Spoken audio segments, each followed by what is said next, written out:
Hi everyone, welcome to week 14 of the course.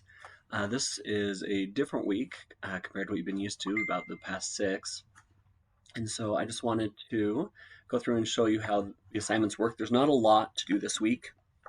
It's just different. So the first thing you're going to do is use all the skills you've learned in terms of evaluating speeches and applying them to 2 different TED Talks. So what you'll do is you'll go to the TED website listed here and choose 2 speeches. So the speeches you choose, the only rule is they have to be at least 15 minutes long. And the other thing I would suggest is it's interesting to you. Any topic you want. It just got to be 15 minutes long, 2 of them. And then after you do that, you're going to write a 4-page paper. So 2 pages per speech.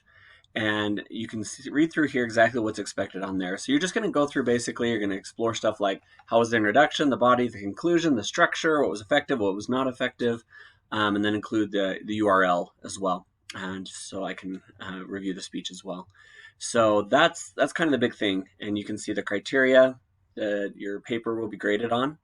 So once again, 4 pages. If you don't write 4 pages, you'll lose significant points. Just to give you that heads up on that. So that is the main assignment that you do this week. Let me know questions you have on that. The other one is the final exam. Now, final exam sounds really bad and scary. It's not. It's an open book test, so you can use your textbook. You can use anything from the class. The only thing you can't use is other people to be able to do it. And do your best. Do your best on it. This is a test that was designed to be in both the campus courses and the online courses.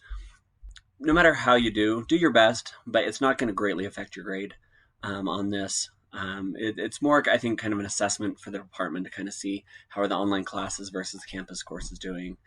So obviously we want to show them the online is the best, right? But don't stress too much about it. Just use your book, find the answers, do the best you can on that. So, and that's it. That's all that remains. You need to get all of this done by Friday. So your 2 things, you got the paper and then you got your final exam. So if you do those 2 things, you will be good to go.